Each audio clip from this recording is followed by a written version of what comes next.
Hi everyone. As I've mentioned in a couple of prior videos today, I'm finally going to be getting around to reviewing this incredible book, which I read maybe a month or so ago. Grace from the Rubble by Jeanne Bishop, Two Fathers' Road to Reconciliation After the Oklahoma City Bombing. The Untold True Story of Bud Welch and Bill McVeigh. And I ran across this book when I was looking around in historical nonfiction of the very recent era at one of the local libraries. And since I genuinely didn't know much of anything about the Oklahoma City bombing, other than that it happened and a couple hundred people died, I just didn't know much of anything about it. And so I decided to, fill that big gap in my knowledge about, recent major historical world and national events. Now, Ms. Bishop starts about talking about how her own family moved to Oklahoma City the year she turned 10. They had been living near Chicago until that moment, and she really missed her, life in the Chicago suburbs. Like, oh, this is so boring. Like Oklahoma, it's the middle of nowhere. Like a bunch of hicks and hayseeds and clay eaters eat there. Like she just genuinely didn't know anything about it and associated anything that wasn't near a major city with being totally boring. But she quickly realized these people are really nice, or at least the people that her family lived near. Obviously, I don't think in any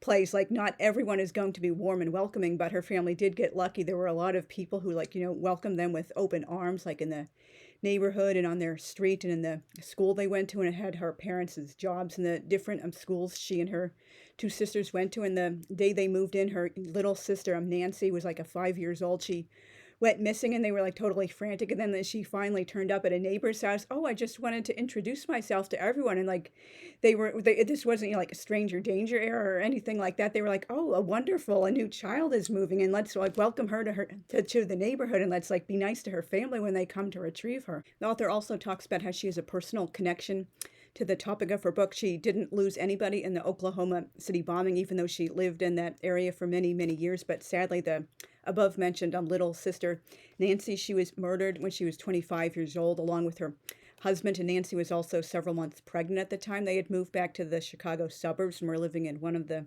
safest Chicago suburbs, and they were just murdered in cold blood. And this was obviously, since she was only a few months pregnant, it was way too early for viability, and doing a posthumous C-section to save the baby. And just was just a horrible event, obviously. And it took a lot out of the people left behind to even try to make sense of what happened. And the author, Ms. Bishop, said she actually forgave the killer, and that she mentioned her little sister Nancy had written "I love you" in her husband's blood near the murder scene. So seriously, that's just so effed up. I mean, obviously break-ins and murders are horrible, but just forgiving someone who did something like that, that's just not something I personally can relate to, because in Judaism, we don't forgive people in absentia a lot of people in Christianity do. If you personally wrong someone, you go to that person and say, I'm sorry for what I've done. I'm going to try to do better now. And they have to forgive you, and you have to genuinely demonstrate over time that you really are changing your behavior and you really regret what you did. But you don't just oh, someone murdered my loved one and I'm going to forgive that person, even though that person never even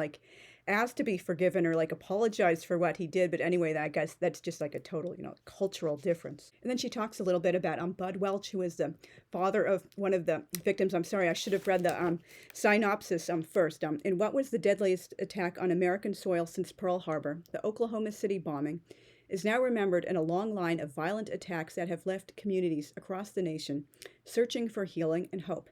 With the soaring message of the power of love to conquer evil, Grace from the Rubble is the remarkable journey of two men who, though destined to be enemies, forged an unlikely bond in the wake of terrorism and tragedy. With eyewitness accounts, this true narrative tells the intertwining stories of four captivating individuals: Julie Welch, a young professional full of promise, and Tim McVeigh, the troubled mind behind the horrific event. Bud Welch, a father whose only daughter, Julie, was murdered, and Bill McVeigh, the father of her killer. Masterful storyteller Jeanne Bishop describes the suspenseful scenes leading up to that fateful day and the dramatic events afterward, as one father buried his daughter and the other saw his only son arrested, tried, and executed for mass murder. This poignant narrative is rich with memories and beautiful descriptions of the nation's heartland, a place of grit and love for neighbors and family. Bishop tells how murder affected her own family and led her to meet Bud and Bill and witness their extraordinary friendship.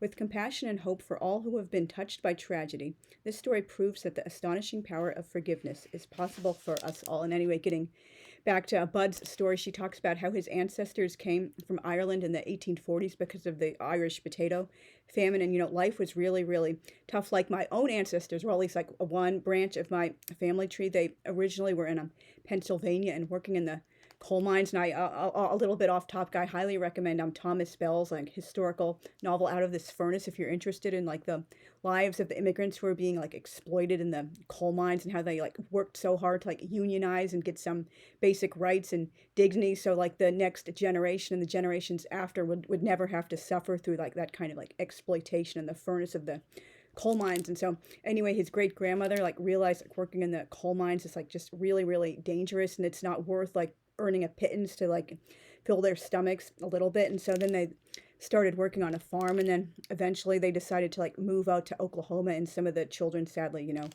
died on the way, and they were obviously, separated. They didn't all go at once. That was very common back in the day for families. Like they wouldn't like all immigrate or even like move within the same country for like a large or small move. Like sometimes usually like the husband would go there first and then like send word back and a little money. Oh, it's safe to come back now, or it's safe to come here now. I've got a little nice place for you guys, and I'm earning enough money to support my family. And so then like the wife and the children come, or sometimes like the children would be sent one by one, or like the older children, and obviously they'll just like they would go in groups and stuff. And this is what his own ancestors did. And when they came to Kansas after losing several children going there by wagon, and they risked everything again to come to Oklahoma. And then she talks about the obviously very troubled history about how the U.S.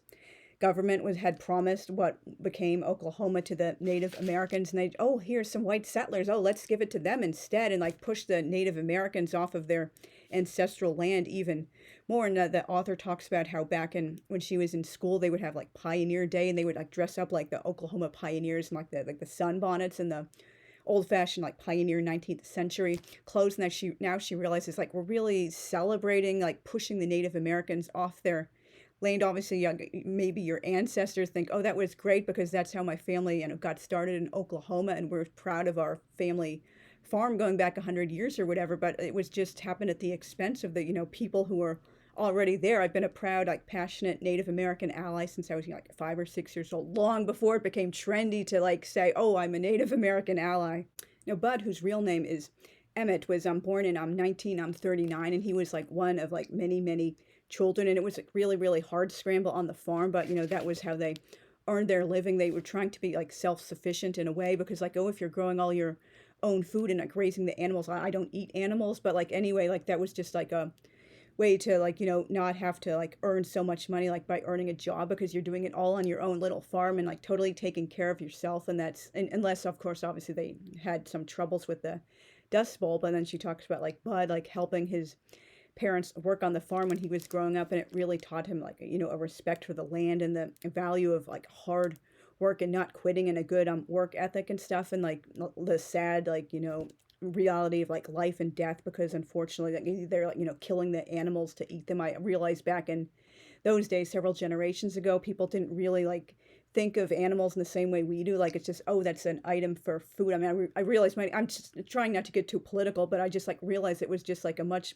different outlook in those days. Like almost no one was a vegetarian in the US, so that's just like not something they thought of. And so that was just like part of like growing up on a farm for him, like learning like the circle of life. We're raising these things to like eat them and stuff. But I'm sorry if that seems like getting a little bit too political, because I don't like to get political on this channel. And then she talks about how they survived a tornado, and just like really difficult things of living in Oklahoma and being a farmer, and just like dealing with like wounded and sick animals, like the mysteries of life and death and stuff like that. And when he graduated high school, he left Oklahoma, like tried to like set out on a little bit to Colorado Springs, where his older sisters were. And then he eventually ended up moving back to Oklahoma, and it gets into a little bit of his like family life, building a family. His like first marriage didn't work out, in the various children he had. And then we get to his daughter Julie. She was born like a little bit prematurely, and they gave her like a 10% chance of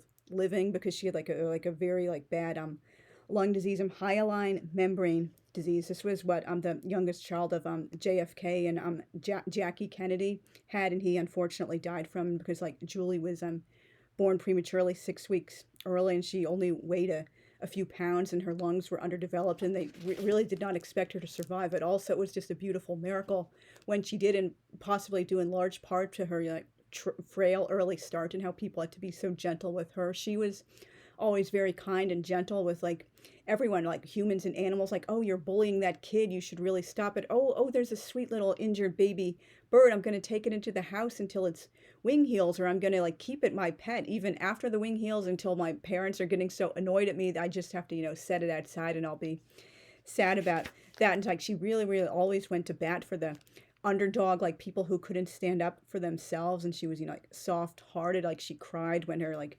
dog died. She was very close to her parents. She, particularly with her father, because like she had such a really difficult start in life. And Bud was like really worried, but when like she started like smoking cigarettes and a little bit of pot in high school, and he like told her like, Julie, don't do that, you have your injured lungs from when you were a premature baby. And he was happy when she quit when she was in college. And she was like studying lots of languages in high school, particularly Spanish, because her father was really urging her to do this and saying how you can really do something with your life when you know languages, particularly because Spanish is fast becoming, and I believe already is, like the unofficial second language of the U.S. And because they were a very strong Catholic family, Julie's faith was very important to her from the time she was like very young. And she applied to 5 Jesuit colleges and decided to go to Marquette near Milwaukee, which is a city I've really wanted to visit for like the last few years. It has like a wonderful history in line with my political views. But anyway, she really enjoyed it. And like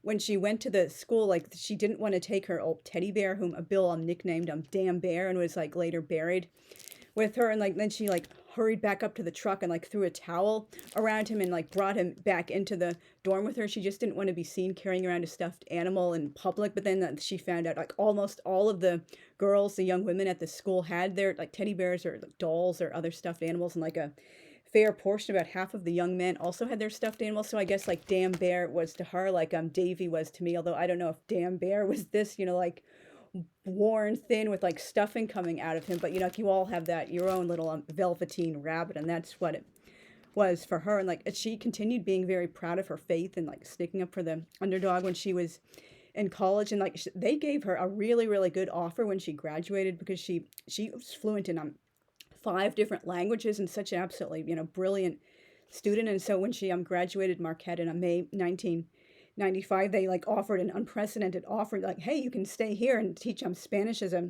paid graduate assistant, and we'll pay for you to get a master's degree. And this sounded like awesome to Bill and pretty much everyone.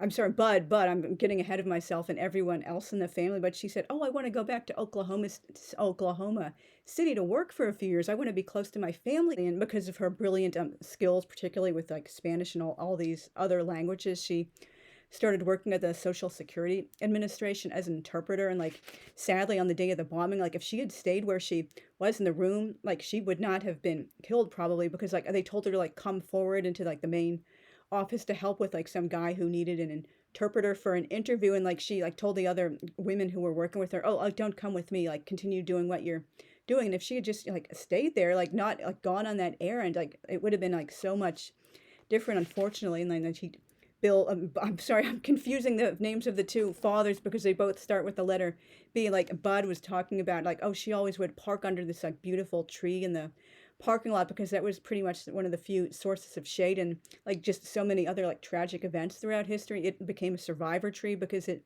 was not like completely destroyed by the blast. Like they have the trees for like Hiroshima and Nagasaki, and they have the 9/11 survivor tree off the top of my head. And I know there are a bunch of other like famous survivor trees from other like bombings and terrorist attacks and stuff. And so it shows like life does continue, like not everything is destroyed, and it's this like beautiful symbol of like regeneration and continuing, like even in the face of like, tragedy. And then we get to Bill McVeigh, the father of the murderer, and he also grew up like on a hard scrabble farm in a very like small town, like rural, very working class. You pretty much like know everybody for generations. You go to school with people who have the same last names as the people your parents went to school with. I experienced this a little during my junior year of high school. There were like people who had been in that town for like 100+ years or whatever. Like people just never left. Maybe they would go away to Pittsburgh or something for college, but they would like rush right home as soon as they graduated, like just like Julie did, like to put off her like graduate school for a little while because, oh, I'm so close to my family and I just don't like understand. I don't want any other life outside of my beautiful small town, which I'm, so used to. Again, no shade at people who are like that. It's just like not something in my own personal wheelhouse. So it's like hard for me to relate to. And so anyway, he originally was living in Lockport in Western New York, and then he settled later in Pendleton, which is very nearby, and it's just like really nothing to see or do there, which kind of like, no wonder his, obviously of course not excusing him, but his for legitimate reasons, like if he hadn't like become a mass murderer, like for anybody like feeling that way, like his son just felt like there's nothing to really do in this small farming town. I'm not interested in farming. Of course, like he took it in the like the really really wrong direction, and like, but Bill, yeah, I got the name right now for the B letter father. Like he was saying, like nothing really was weird about Tim growing up. He was just like another kid. He was bored with small town life, but there was nothing to indicate he was going to grow up to do something so horrible. But except in hindsight, he did know like Tim was kind of getting like obsessed with guns, being like a total gun nut and like collecting them and putting them in metal lockers with like creepy like keep out notes, or, oh, I'm gonna shoot you if you come into my sweet little metal locker of precious firearms. And because Pendleton was such a small town and continues to be one today, Tim had a really really hard time finding work after he graduated high school. And so like Bill was kind of like relieved when Tim announced, oh, Dad, I'm going into the army. And he's like, when are you going? Oh, it's like tomorrow. And he's like, wow, you signed up without even telling me. And he was like, of course worried, because this is Desert Storm back in 1991. But when like Tim came back from Iraq alive and in one piece and like decorated for like bravery in combat, he thought, oh, now I can breathe easy. And he did not realize his son had like hooked up with some like radical, also like gun nuts while he was in the army, and he was going to start becoming even more of like a gun nut and like anti-government, like survivalist, like nutcase. I'm sorry if I'm using that word too much, like commit one of the worst acts, like the worst act up to that time of domestic terrorism, or like any terrorist act in American history. And like Tim was like he wasn't like anyone who stood out for any reason, like of course in hindsight the gun nut thing, but like he was an unremarkable student. He didn't really cause trouble around town. He was just like any other like person like growing up in the small town of Pendleton, or like living on a farm. Like, so sometimes, many times, people just can't not predict what's going to happen to it. It's like people who like snap, like they were totally normal growing up, or even like when they were in college, and like they just became radicalized. Like you can't blame the family for saying, oh, why didn't you stop it, or why didn't you see the signs? Because like many times this just like happens without people like being aware of it's like going on. And then it also goes on to talk about the last time Julie saw her parents and other loved ones, and it felt like in hindsight she was kind of saying goodbye to them, because she was like hugging them extra hard and spending extra time with them and saying I love you all the time. And just like the author also talks about how she had started a program for children at her church after she came back to Oklahoma City for like Spanish language immigrants who didn't know any or much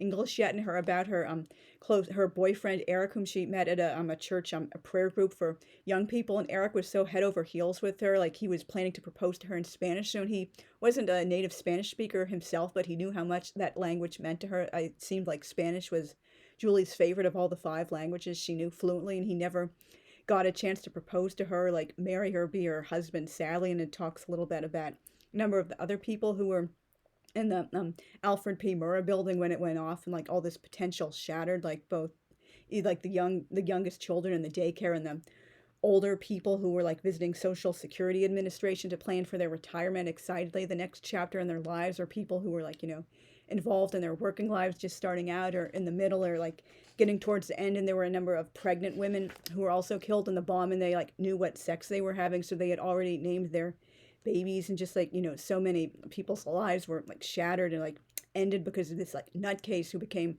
radicalized and thought the government, like, oh, they're taking our precious little guns, and oh, Waco is terrible, even though like David Koresh like got what was coming to him. He was like a nutcase leading a cult. So just like it's horrible crime that happened, and he and his like cohorts took so much like care and planning this in detail. They wanted to kill as many people as possible for their like stupid like protest against the government, and they just didn't care. There were actual living breathing humans there, like particularly obviously like it doesn't matter what age they were all like senselessly murdered, but particularly the children who had nothing to do with politics at that age. They were just in the wrong place at the wrong time, and like no one could believed, this really would happen in the heartland, and they were looking really hard for the killer. And then they found out they had him in police custody anyway because of some license plate issues, and they could have, let him go without realizing he was the guilty party. But thankfully, events came together, and they realized this is the dude you're looking for. And then, of course, it